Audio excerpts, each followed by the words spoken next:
Nah, di video kali ini kita akan belajar mengenai peluang teoritis.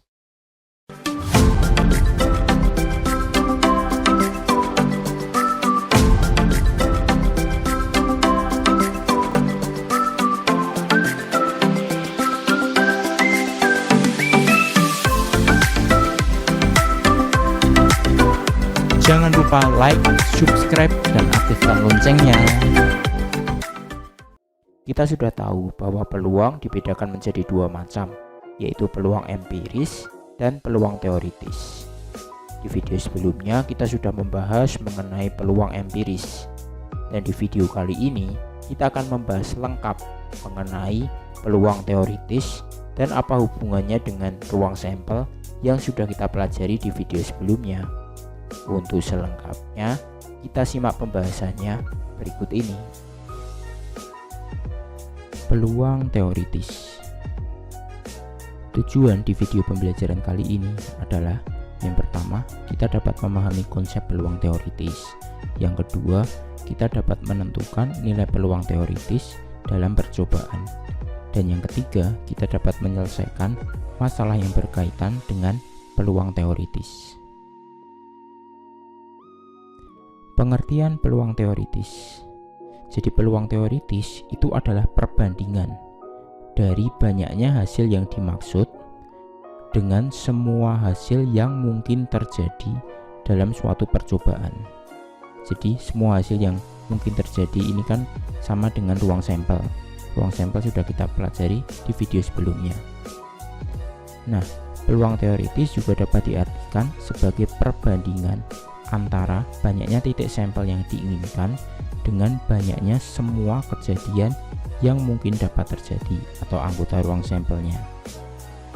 Peluang teoritis sering disebut juga sebagai peluang klasik atau bahkan hanya sering disebut peluang saja. Jadi untuk kedepannya, kalau kita hanya menyebut peluang, itu yang dimaksud adalah peluang teoritis. Rumus peluang teoritis. Dari pengertian tadi, kita dapat simpulkan bahwa rumus peluang teoritis itu disimpulkan sebagai NA per NS. NA ini artinya adalah banyaknya kejadian yang dimaksud, sedangkan NS ini adalah banyaknya seluruh kejadian yang mungkin terjadi atau banyaknya anggota ruang sampelnya. Nah, A di sini hanya cuma merupakan simbol kejadian A, jadi bisa diganti-ganti. Kemudian perbedaan peluang empiris dan teoritis. Kalau peluang empiris itu ditentukan setelah kita melakukan percobaan. Jadi perbedaannya ada di setelah, sedangkan peluang teoritis itu sebelum percobaan dilakukan, kita dapat menentukan peluang teoritisnya. Kemudian rumusnya pun juga berbeda. Kalau empiris kemarin adalah banyaknya muncul kejadian yang diinginkan per banyaknya percobaan ada berapa. Sedangkan untuk peluang teoritis, banyaknya kejadian yang dimaksud per banyaknya semua kejadian yang mungkin dapat terjadi. Untuk lebih memahami peluang teoritis, kita simak contoh soalnya berikut ini. Nah, sekarang contoh soal kasus percobaan sebuah koin yang dilempar. Yang pertama, sebuah koin dilempar sekali. Berapa peluang munculnya sisi angka pada pelemparan tersebut? Yang diinginkan adalah peluang munculnya sisi angka. Yang perlu kita lakukan adalah kita mengingat-ingat lagi. Jadi kalau kita melempar sebuah koin, itu semua kejadian yang mungkin terjadi itu kan ada dua. Jadi bisa muncul sisi angka, bisa muncul sisi gambar. Nah, sehingga peluang teoritisnya atau peluang muncul sisi angka kan yang dimaksud ini adalah peluang yang diinginkan adalah peluang muncul sisi angka. Sisi angkanya kan cuma satu, ya kan?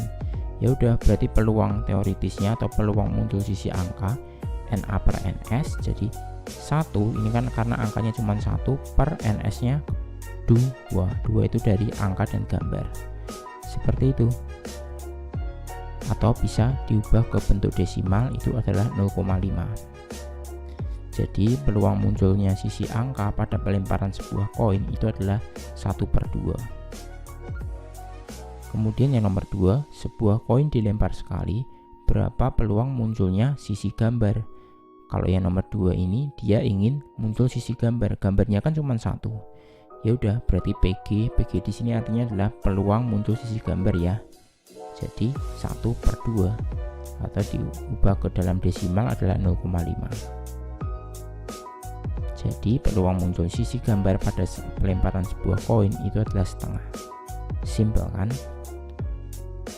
Next, contoh soal kasus percobaan 2 koin yang dilempar. Jadi 2 buah koin dilempar sekali, tentukan peluang munculnya 1 angka. Nah, langkah yang pertama, kita ingat-ingat dulu kalau 2 koin dilempar, itu kejadiannya yang mungkin terjadi itu kan ada angka-angka, angka gambar, gambar angka, gambar gambar, atau NS-nya kan ada 4. Kita sudah belajar menentukan ruang sampel di video sebelumnya kan. Nah, berarti karena mintanya adalah peluang munculnya 1 angka, kita lihat yang muncul 1 angka itu cuman ini ya, AG, angka gambar, dan GA, gambar angka. Jadi angkanya cuman muncul sekali saja. Ya udah, berarti peluang 1 angka NA/NS. Jadi 2 ini dapat dari AG dan GA ini per totalnya semua kejadian adalah 4. Ya udah, 2/4 kita sederhanakan jadi setengah atau diubah bentuk ke desimal 0,5 juga boleh. Jadi peluang munculnya 1 angka pada pelemparan 2 koin itu adalah setengah. Kemudian contoh yang kedua untuk pelemparan kasus 2 koin, yang dimaksud soalnya adalah peluang munculnya paling sedikit 1 gambar. Nah, ingat ya, paling sedikit 1 gambar. Paling sedikit 1 gambar itu berarti yang mana? Berarti yang ini, angka gambar. Ini kan gambarnya cuma 1. Gambar angka gambarnya cuma 1, dan gambar-gambar. Karena yang ditanyakan adalah paling sedikit 1 gambar. Jadi 2 gambar boleh ya. Berarti peluang minimal 1 gambar itu adalah seperti ini. Jadi 3/4 atau diubah ke dalam bentuk desimal jadi 0,75. Jadi peluang munculnya paling sedikit 1 gambar pada pelemparan 2 koin itu adalah 3/4. Lanjut untuk kasus percobaan 3 koin yang dilempar. 3 buah koin dilempar sekali, tentukan munculnya 2 buah angka. Nah, kita ingat-ingat dulu, jika 3 koin yang dilempar, maka kejadian yang mungkin terjadi kan seperti ini, ya kan? Nah, sekarang kita lihat munculnya, yang dimaksud, yang diinginkan adalah munculnya 2 buah angka. Berarti yang diminta itu yang mana? Berarti AAG, ini kan angka-angka gambar, angkanya 2 kali. AGA, angka gambar angka, angkanya 2 kali. Terus AGG bukan ya, karena angkanya cuma sekali. Yang diminta adalah angkanya yang 2 kali. GAA, kemudian udah selesai ya, ini semua angkanya sekali, yang ini angka sekali, ini juga nggak ada angkanya. Ya udah, berarti peluang munculnya 2 angka itu adalah 3 per totalnya kejadian semua yang mungkin terjadi adalah per 8. Ya udah, 3/8 seperti itu, atau diubah ke dalam bentuk desimal 0,375. Jadi peluang munculnya 2 angka pada pelemparan 3 koin itu adalah 3/8. Kemudian contoh soal yang kedua untuk 3 koin, ini adalah peluang munculnya paling sedikit 2 gambar. Berarti kita cari paling sedikit 2 gambar. Yang ini ya, AGG, angka gambar-gambar kan, ini bukan. Kemudian GAG, gambarnya kan 2, GGA ya, kemudian GGG. Ini 3 gambar, karena yang ditanyakan paling sedikit, ya udah berarti 3 gambar nggak apa-apa ya. 1, 2, 3, 4. Berarti peluangnya adalah minimal 2 gambar, itu adalah 4/8. Kita sederhanakan setengah atau diubah ke dalam bentuk desimal 0,5. Nah, seperti itu. Simpel banget kan? Next, kita langsung coba ke percobaan yang dadu. Dari tadi kan koin, sekarang kita coba dadu. Contoh kasus soal percobaan 1 dadu yang dilempar. Sebuah dadu itu kan bermata 6, dilempar sekali. Berapa peluang munculnya dadu bernomor 3? Nah, kalau dadu dilempar, itu kan kemungkinannya ada muncul mata dadu 1, mata dadu 2, 3, 4, 5, 6. Berarti peluang munculnya dadu bernomor 3, 3-nya kan cuma sekali saja, ya kan? Ya udah, berarti peluang nomor 3 muncul itu adalah 1 per totalnya, itu kan ada 6 kemungkinan. Ada 1, 2, 3, 4, 5, 6. Ya udah, berarti 1/6. Seperti itu. Jadi peluang muncul nomor 3 pada pelemparan sebuah dadu itu adalah 1/6. Kemudian contoh soal yang kedua, sebuah dadu dilempar sekali. Berapa peluang munculnya dadu bernomor bilangan prima? Nah, bilangan prima kita identifikasikan dulu, yaitu adalah angka 2, angka 3, dan angka 5. Angka 1 bukan bilangan prima ya. Nah, berarti kejadian yang dimaksud nomor prima itu adalah 2,3,5. Ya udah, berarti peluang muncul bilangan prima itu adalah 3/6 karena NS-nya atau banyak kejadian yang mungkin semua terjadi itu ada 6 kejadian. Berarti disederhanakan jadi 1/2. Jadi peluang munculnya nomor prima pada pelemparan sebuah dadu itu adalah setengah, atau kalau mau diubah ke dalam desimal itu adalah 0,5. Kita lanjut. Nah, sekarang untuk kasus percobaan 2 dadu yang dilempar. Contoh soalnya seperti ini. 2 buah dadu dilempar sekali. Berapa peluang munculnya kedua mata dadu bernomor sama? 2 dadu jika dilempar, maka kejadian yang mungkin terjadi itu adalah seperti ini. Jadi ada 1,1, 1,2, 1,3 sampai 6,6. Ini kita sudah pelajari di video sebelumnya. Nah, sekarang kita identifikasikan dulu kedua mata dadu bernomor sama. Bernomor sama itu berarti bagaimana?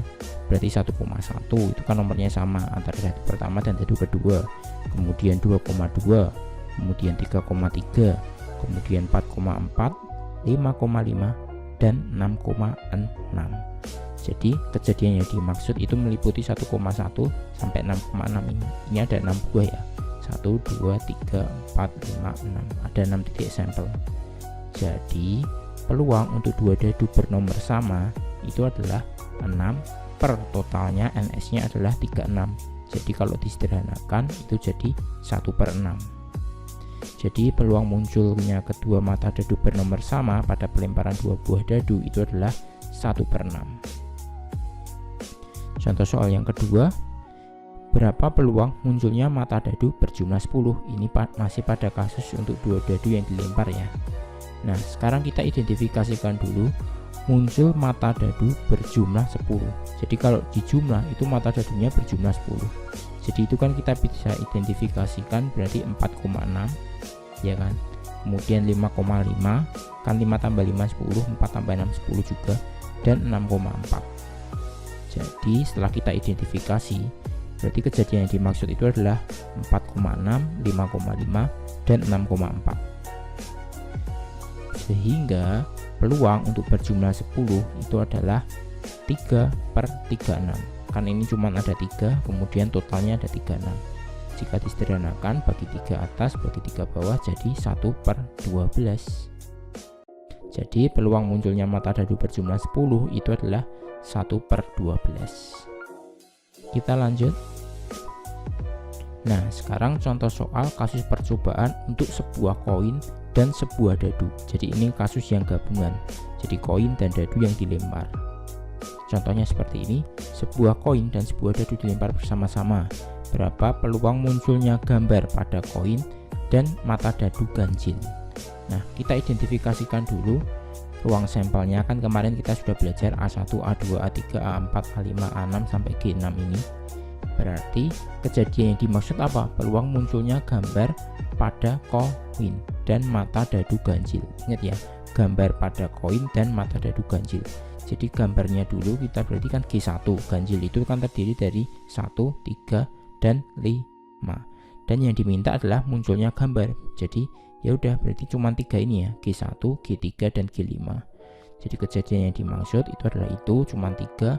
Jadi peluang munculnya gambar dan angka dadunya ganjil itu adalah 3 per totalnya ada 12. Jadi 3/12 disederhanakan jadi 1/4. Seperti itu. Jadi peluang munculnya gambar pada koin dan mata dadu ganjil itu adalah 1/4. Contoh yang kedua untuk kasus yang sama, yaitu percobaan sebuah koin dan sebuah dadu yang dilempar. Tapi pertanyaannya adalah berapa peluang munculnya angka pada koin dan mata dadu kurang dari 5. Kurang dari 5 ya yang dimaksud.